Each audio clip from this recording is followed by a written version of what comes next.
J'expose ce matin 7 points importants pour que tu puisses gérer mieux les risques à titre d'entrepreneur.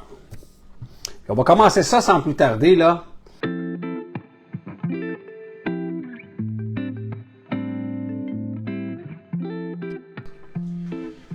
Bon matin tout le monde! Donnez-moi une petite seconde, je vais placer mon micro.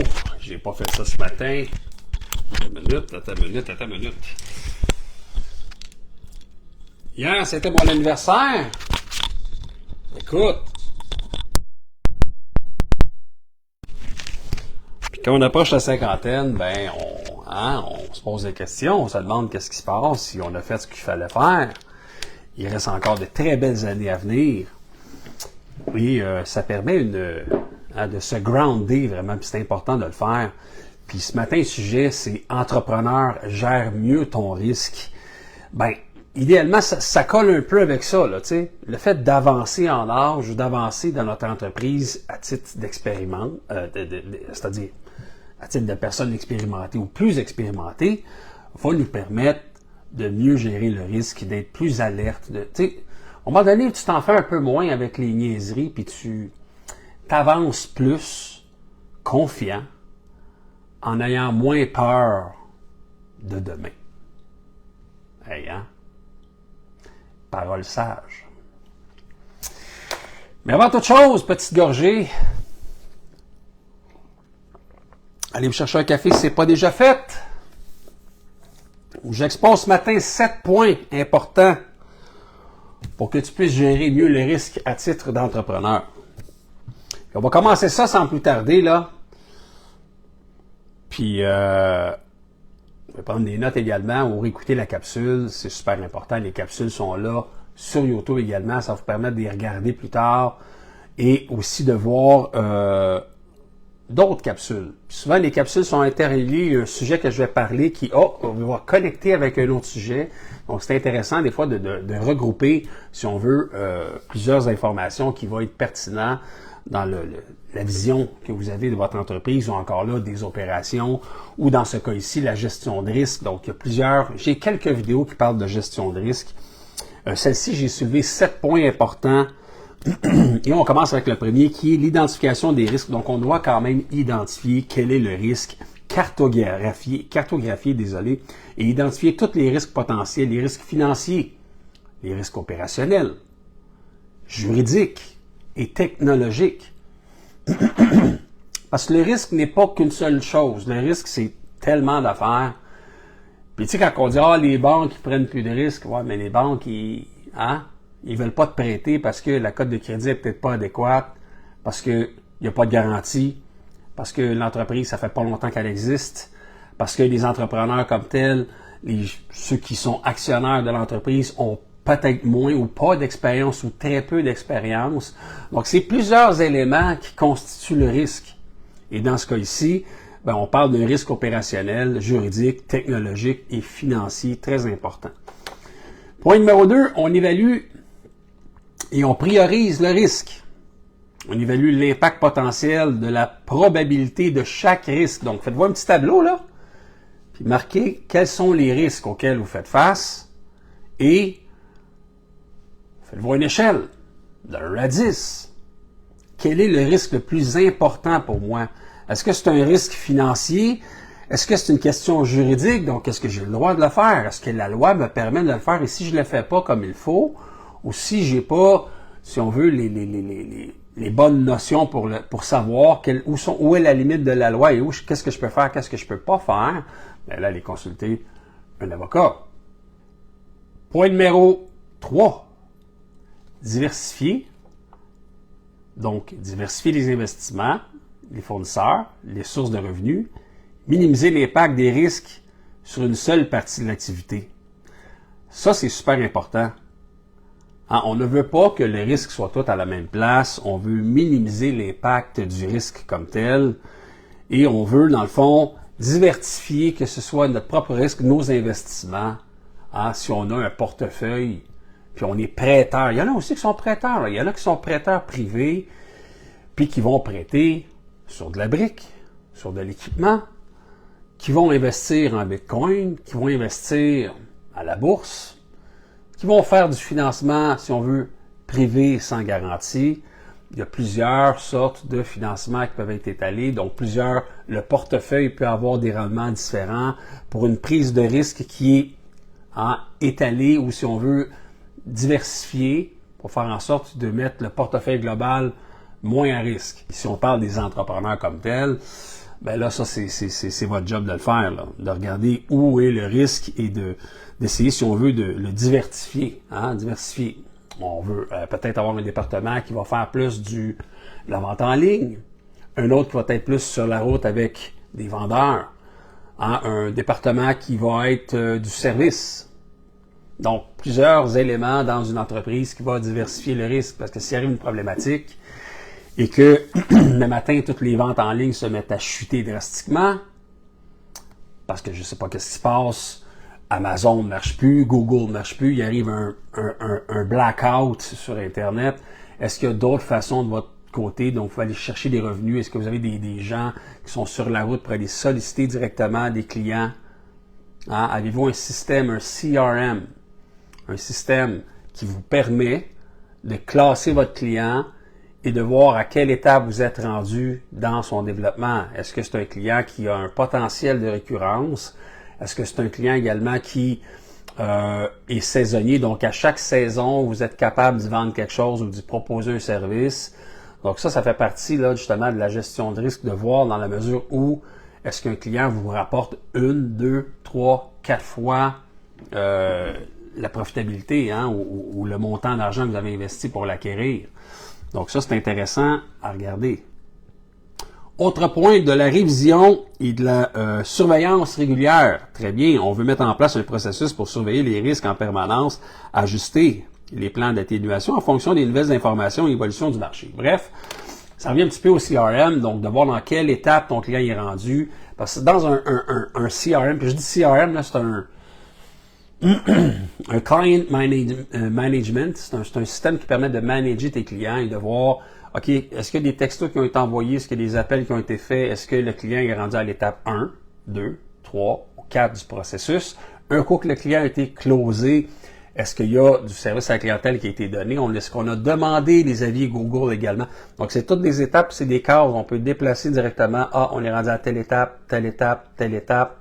Et si vous êtes plusieurs dans l'équipe, bien, chaque autre personne est capable de voir où on en est rendu avec ce client-là, et si on y est dû pour être ressollicité pour un autre service, à ce moment-là, c'est intéressant. Donc, on essaie de rendre l'affaire rentable. Formation et sensibilisation des employés, on ne dira jamais assez, c'est important que les employés soient formés, que ces employés-là soient sensibilisés, qu'ils soient au courant, au fait des nouvelles affaires, des nouvelles technologies, des nouvelles tendances, si on veut, au niveau de la vente, au niveau de la gestion, de comment qu'on gère ça maintenant, comment qu'on s'organise maintenant avec nos clients. C'est plus comme avant, là. C'est plus tu passes un coup de téléphone, c'est fini. Non, on a maintenant un système, puis on doit tout le monde rentrer l'information sur l'évolution du client. OK, parfait. Patrick, lui, il l'a contacté 2 fois. Il y a François qui l'a contacté. Il y a Steve, il y a Denis qui l'a contacté. Puis on a fait une évolution avec le client. Et on sait maintenant où il en est rendu. On lui a parlé de ça, puis on lui a parlé de 4 choses, il a acheté 3 affaires. C'est un client qui est rentable, mais pour ça, ça prend de la formation. Il faut former les employés à ça, il faut les minder à ça, parce que ce n'est pas d'office. Puis là, on commence à être habitué là-dedans, là, mais là, 10 ans, là, je vous dis, les gens, ils n'étaient pas là pantoute, là. Puis quand tu arrivais dans une grosse business, là, une grosse entreprise, puis que là, écoutez, là, tout le monde, on va changer ce qu'on a fait depuis les 20 dernières années. On va maintenant rentrer chaque histoire, chaque détail dans Salesforce, dans HubSpot, dans Zoho, whatever. Et là, on va marquer tout ce qu'on fait là. Je l'ai texté, je l'ai appelé, laissé un message. Quand je l'ai appelé, on a enregistré l'appel. On est capable de me coacher sur l'appel. Et ça permet de m'améliorer comme personne, comme vendeur si on veut, ou comme personne qui donne un service client. Et ça permet d'être encore plus solide, et de donner l'impression au client là, comme tel là, que on les sacoche, on fait ce qu'il y a à faire, on s'occupe de lui, on lui donne un sentiment d'appartenance à notre compagnie pour qu'il réachète l'année prochaine ou à chaque fois qu'il y a un problème, que ça soit nous qui contacte. Ça fait partie du service client et c'est super important de mettre ça en priorité. L'utilisation de la technologie, le prochain point, en effet, donc, les risques. Hein? Il faut automatiser les processus. Le risque de ne pas le faire. Analyser les données plus efficacement également. Prendre un temps, une fois par semaine, une fois par 2 semaines, aller manger avec vos collègues, prenez un meeting, analysez les chiffres, les ventes qui ont été faites et optimiser de quelle façon on aurait pu servir notre client plus vite. Hein? On aurait pu lui donner un meilleur service et faire en sorte que ce client devienne un client récurrent, qu'on puisse établir une récurrence avec ce client-là. Puis, s'il n'y a pas de service ou de produit qui existe, y a-t-il moyen qu'on invente ou qu'on mette de l'avant un nouveau produit, un nouveau service pour que ce client-là devienne habitué à nous? Puis que ce soit un no-brainer, que s'il y a un problème, qu'il n'aille pas sur Google taper réparation de frigidaire ou X ou Y, peu importe dans quel domaine que vous êtes, là, ou construction, ou toit, ou... Non, qu'il pense à nous, là. Quand tu donnes un bon service, là, puis que tu laisses ta marque, puis que le propriétaire vient serrer la main du client, puis ça, je l'ai vu une couple de fois, puis ça m'a pitché à la terre, j'étais comme tu une niaise. Le propriétaire, il se déplace, puis quand c'est l'installation, mettons la piscine, puis toute la quête, c'est fini, ou que on la ferme, le propriétaire, il vient de serrer la main. Est-ce que vous êtes content? Ça fait 3 ans qu'on va faire ensemble. On remarque que vous restez avec nous. On est content du service qu'on vous donne. Est-ce que vous êtes content du service que vous avez reçu? Le propriétaire, il te serre la main. Ça cristallise une relation pour longtemps. Puis, ça rend sympathique l'affaire. En mesure que ça donne un côté humain à tout ça. Tu sais, quand tu vois le propriétaire ou tu t'en vas dans un restaurant, puis là, tu as le propriétaire qui vient à ta table et qui parle avec toi, ça donne un contact humain ultra le fun, ultra riche qui te... Tu te souviens de cette histoire-là, t'en parles à tes amis par la suite puis à ta famille. Puis ça a beaucoup de valeur. Puis juste ça, comme le faisait dans le temps, quand Google n'existait pas, puis quand toute la technologie n'existait pas, les gens ne faisaient que ça, du talking, puis donner du temps aux clients, puis bon, ils se bâtissaient une clientèle là-dessus, on dirait que ça s'est perdu, ça. On essaie de revenir un peu à ça, là, s'il vous plaît. Là. On essaie de remettre ça là, au goût du jour, parce que si ça s'est perdu dans les mentalités un petit peu, cette façon de faire-là, à cause que la technologie prend beaucoup de place, je vous dis que ça se perd pas dans le cœur du client. Ça n'a pas de prix. Ça n'a pas de prix d'aller voir un client quand tu es propriétaire, puis d'y serrer la main, puis de le regarder avec un beau sourire, puis de dire, écoute, j'espère que tu es content des services qu'on t'offre. Ça me fait plaisir de vous avoir comme client. Des clients comme vous, on aimerait ça en avoir plus. D'ailleurs, si vous avez des gens à nous référer, ça va le faire plaisir de les accueillir. S'ils sont tous smart, tous fins comme vous, on va avoir du fun à faire la job qu'on fait. Et voilà. Dernier point, conformité réglementaire. S'assurer que l'entreprise est conforme avec les lois et les règlements en vigueur pour éviter des amendes et des pénalités. Ça arrive, là.